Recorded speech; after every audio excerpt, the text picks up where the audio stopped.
it's not very bright outside. How are you So doing today, Elise?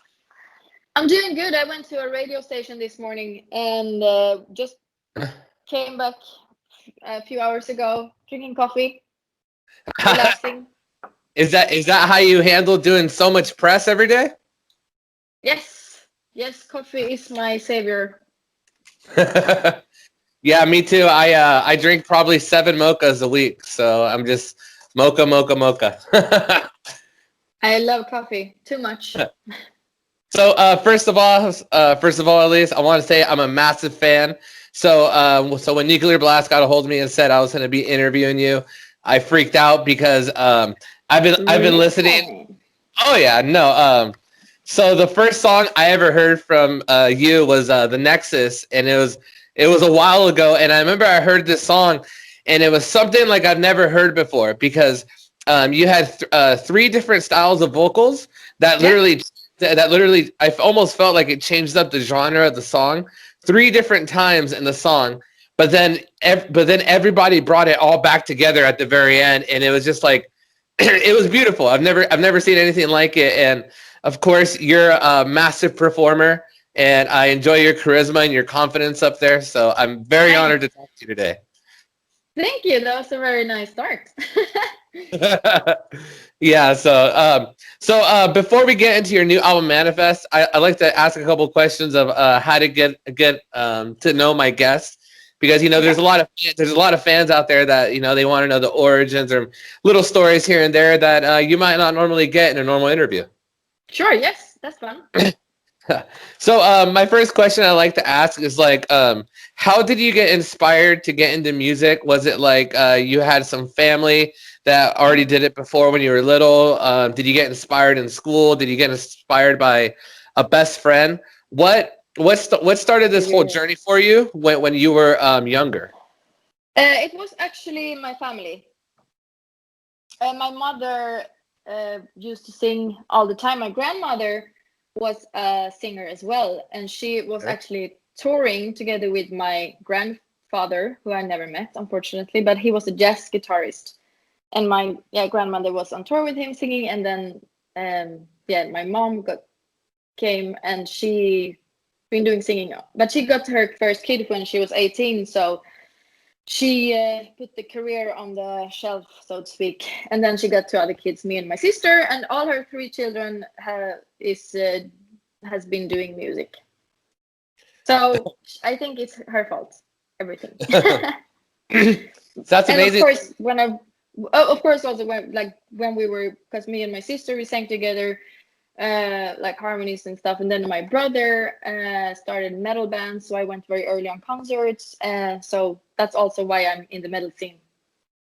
That's amazing, and I really love the style of your vocals that you bring to the metal. You know what I mean? So when did you join Amaranthe or start Amaranthe?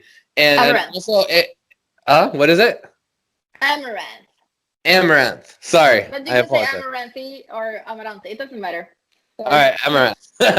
So I want to know when did you start that band, and also what was the concept of having multiple styles of vocals? Like, what was the direction behind that? um, well, we were friends to begin with. I got in touch with friend. I went out a lot when I was young. I can say I was a party princess, and I met a lot of nice people, and I connected very, very well with the metal people, like Gothenburg metal community. So they became my best friends, and then we like just decided like we have to do something. I had written a bunch of songs already that I wanted to get arrangements on, and then I collaborated with Olaf and his bandmate from Dragonland called Elize. So he did the piano, and Olaf was going to play the guitar, and we started there. And then we had this other member that we collaborated with, and we started to write songs together, the three of us. And then Okay. we kind of combined our basically what we liked. So a little bit of me, a little bit of him, and a little bit of the metal, and a little bit of so that was like the idea, was to just kind of write cool songs and have different parts in the songs. And from my perspective, it was always like a musical, you know what I mean? So my parts would I always like be, it. I want to represent something. I didn't just want to sing like la la la. You know, I wanted to have a statement like that. Yeah, let's bring this, let's do that, and then it's like, oh yeah, that's cool. And then, you know, with the keyboards, that they were like in most other bands, like Soilwork was a big inspiration back Yeah, I then. love They had Soilwork. their keyboards there, which I love, by the way, and also like Children of Bodom, but it's very like low in the background, you know, and we're like, pump it up, pump it up. I love the drums, you know. And then you think that when we listen to it, we're like, what have we done? This is sounds so cool. I really loved it, you know, myself immediately. I was like, oh my god, if I would be the only person liking this, like that's not possible. There should be someone else who likes it as much as I do. And we put out 3 songs on the MySpace page, and then after that, the rest is history. So it That's was amazing. pure coincidence, or just like passions, craziness, like no limits, limitless.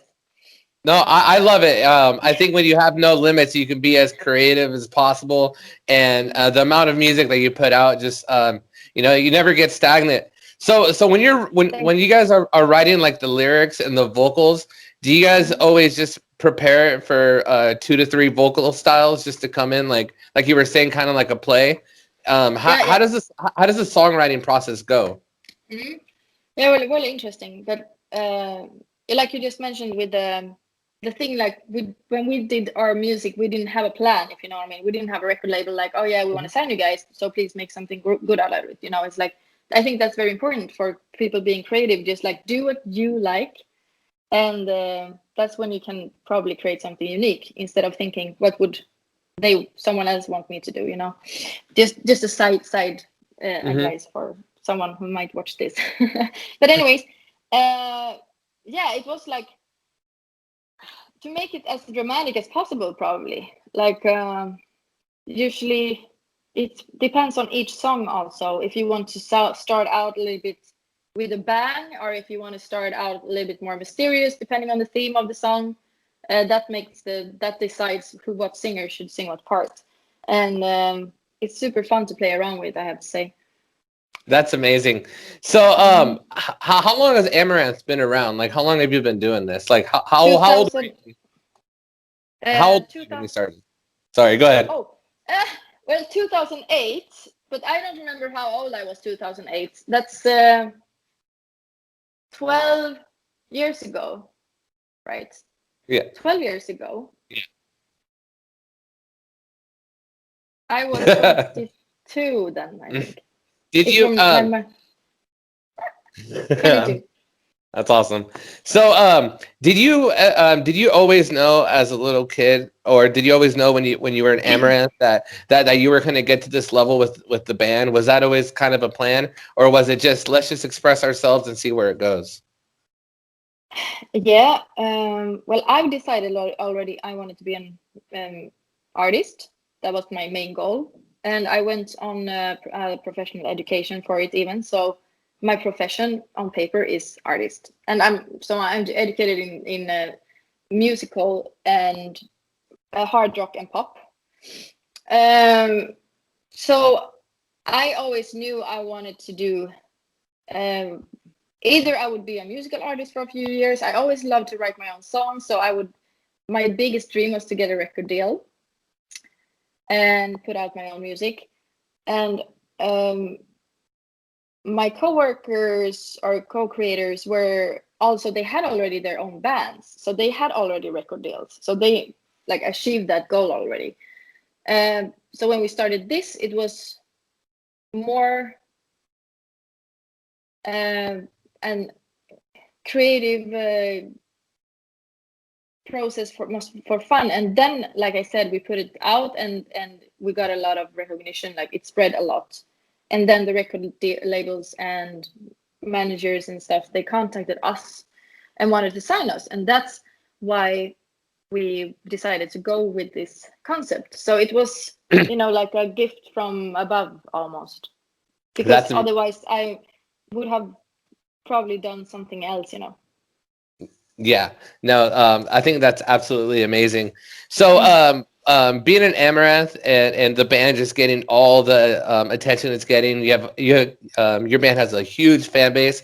Was there a first big show that you had with the band that kind of like maybe gave you goosebumps and kind of maybe was like, oh wow, like this is like something crazy? Did you ever have a big show moment early in your career like that?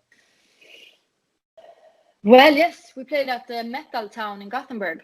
That was one of the fewest, like that was the one of, I think, the first festival we played ever. I have to Google that. Maybe it was 2011 or 12. But anyways, then we got the stage in a tent, and the tent was totally packed, and also outside around the tent. So it was crazy. And the promoters or the people that booked us, they were like in shock because they were like, what? Oh my God, it's like chaos. People can't come in. And like, everybody was so disappointed because they couldn't see us, the ones outside of the tent, you know. It's like, and we were like, woo, this is crazy. That was a very crazy moment. That's amazing. So, of course, like, being in the music industry, you're always playing with a ton of bands. You're always meeting a bunch of people. Before, the band started getting really big and you started playing with bands, is there somebody you met or a band that you met that was just really great that you looked up to, that when you met them, you were just like, these people are wonderful? Do you have like a first experience sort of like that? I mean, yeah, like I never forget when we went on the tour with In Temptation over in the States, because I listened to them for a long time and I love the band. They're huge. I couldn't believe it, that we were going to open up for them. So that was, and we're still friends, which is awesome. That's amazing.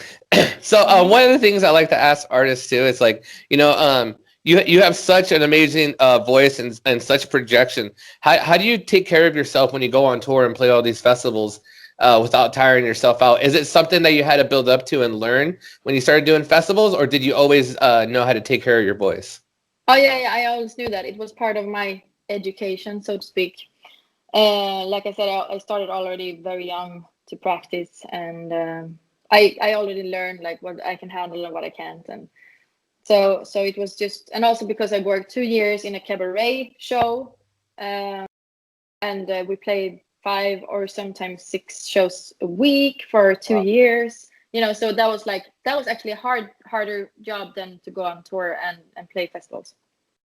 Oh, that's awesome. I totally love it. But it was very good practice. Very good practice. Oh yeah, and of course not too much drinking and stuff like this. Oh yeah. Regular. I mean, for me at least, I can't do that. Yeah. Not too much red wine. Yeah. I learned that I sing myself, and it's they always say like, don't talk loud in bars.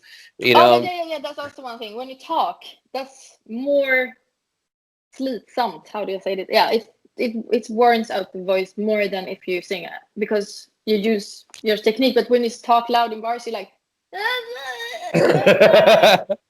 it's not the right technique. But you cannot say, yeah, well, you can speak like this, but if you're a little bit excited or tipsy, maybe you don't think about, keeping the support going. Yeah. That's funny. That's funny. So, talking about your new album, Manifest. Mm-hmm. Your band has released so many albums. How do you go about writing a new album and maybe like wanting to keep it fresh or maybe keep it the same? Like, how does the band try to grow with each album? Like, because I know like my experience with radio and listening to a lot of bands, that they usually go really hard at the beginning because they're excited, they just got signed. Oh yeah. And then usually towards the middle, they start really identifying who they are and really put in what they actually want to write. Because when a lot of bands start out, they don't have big, massive studios, they don't have big productions, but once they finally get it, they kind of sort of change their sound to the way they want to sound. So after releasing so many albums, with Manifest, what is something the fans could expect? Well, we brought down the tuning on the guitars back to how we used to play them. Well, I don't play it, of course, but Olaf, and the bass and the keys on the first two albums. So that was like kind of something we went back to, so to speak. Also to make it fit Nils's voice better for this album, because the previous album we already had written the songs when he joined the band, basically, or we didn't know him that well. But now everything is, clear. I also think like the older you get and the more experience you get, the more confident you get, and the more you feel like that you can basically write about anything. You can be personal, and you can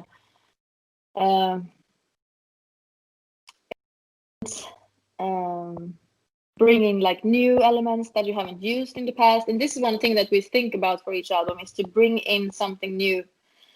And usually that's based on society, our general energy at the moment. And that's how I think we can always come up with something new, because obviously you don't stay the same for every year in your life. It's very hard to like be the same person now, for me, as when I was 22, obviously. So that's like an organic process. It's been an organic process. Funny enough, we have the same writing process. We don't go into big studios. We have done the albums in the same way since the very beginning.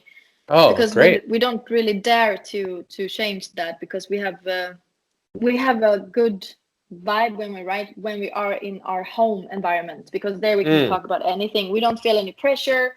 We don't get affected by luxurious studios and stuff, and we think it's really important to stay grounded. So that's why we chose to like still sit in Olaf's apartment, in his living room, and write everything there. And of course we recorded in Jacob Hansen's studio, and we have been there for all these years. But we should try it out sometimes. It would be awesome to go to the States and just like for fun, see how it would feel like to sit in a huge studio somewhere, or just like change the environment and see what happens. That's actually not a bad idea. Yeah, but you know what? You did make a lot of great points, though. How being in your own space, you can stay grounded and really have a full creative control. Because when you're in a big studio, or like you're at a label, there's probably a lot of people trying to give ideas, and maybe it isn't necessarily what you think. This is my outside perspective. I don't really know, but I'm guessing maybe that's how it is. I mean, of course, I've been trying that. I've been to a lot of writing sessions in Stockholm, for example. Like I write also songs for other artists, and then there is like super nice studios, like legendary big ones, and it is actually some kind of really good vibe there as well. You feel like, but yeah, good point. But for me and Olaf, when we write with Amaranthe, I think yes, it's good that we're not getting, too, leave our comfort zone, so to speak. That it's a good thing for us to stay at home and get contact with our universe, which we always think like we put on the antenna without any distraction, and then everything just comes like a flow. I love it. I love it. So, with everybody being locked in COVID, on this album, did that affect anything? Not having like pressure to like play big live shows, or all this booking? Because I know a lot. What I've noticed on the outside is, bands will be writing albums in between them doing tours and shows. Is now that you don't have like that big pressure year, hopefully, did that like do you think that maybe benefited writing Manifest? Well, the funny part is that we toured with one of our absolute favorite bands, by the way, Sabaton from Sweden, here in Europe, in January, February this year. And we started writing the album before this tour, so we had already like 25 ideas, 30 something. But it was after we came back from that tour that we wrote like 8 songs in 1.5 weeks or so. So that we could, because we had this like arena vibe. We were so excited. Everything was awesome. We had like kind of changed, our mental status, the state of, you know what I mean? So we're like, oh God, wait, now I have let's do this. And we just did it. And also we thought, because like, yeah, but we want to go back on tours like this one, and then so we had that in mind when we wrote the songs, which songs we would like to play then in arenas the next time. It's like, yeah, and we could just imagine, how the drums would sound like, or like how the tempo would just like, jump between the walls, and and then so there's like, and then we went to the studio and to record, which was like one day after the lockdown. Yeah. And then so all the songs were ready, and they were written to play in big shows. So it was like more of a bummer for us that we were not now allowed to go and play these songs live, because we wanted to have like good live songs. So this is one of the main focuses for the manifest. But hopefully someday we can play them live. I think hopefully soon.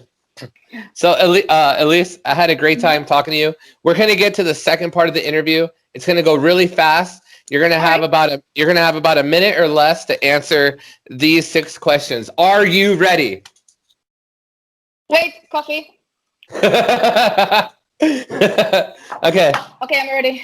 All right. In a zombie apocalypse, you only have one weapon to kill the zombie horde. What is that one weapon? A sword. A sword? Okay. If you could sing for any band in any era for one set, what band would that be? Rammstein. Rammstein? I love it.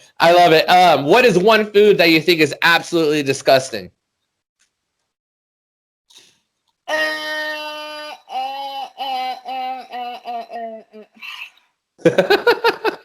It could be a condiment. It could be a drink. Anything. Okay, paella. Paella. With seafood. I'm sorry. Yeah. No, you're good. If you could be, if you could be a superhero, super villain, or anime character for the rest of your life, who would you be? Guess twice, mister. Superwoman, of course. Superwoman? I love it. What is Catwoman. Catwoman? both. I take both. No, okay, Superwoman. Okay, whatever. Sorry. Is there an artist that artist or band or style of music that you listen to that your fan base might not expect that you listen to? Maybe Mozart. Mozart? Yeah, classical music. I love it. What is a band? What is one of your favorite bands? Newer bands that you're listening to right now?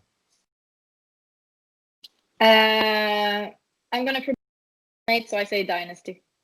Dynasty. I love it. Well, Elize, thank you so much for being on my show, The Metal Mixtape. I appreciate you taking time out of the day. Will you do me one last favor before I let you go? Yes. Well, would you say this is Elize from Amaranthe, and you're listening to The Metal Mixtape? Of course. Hi, this is Elize from Amaranthe, and you are listening to The Metal Mixtape. Hey, thank you so much. You have a beautiful rest of your day, okay? You too. It's awesome seeing you. Very nice smile. Thank you. All right. Take care. Bye.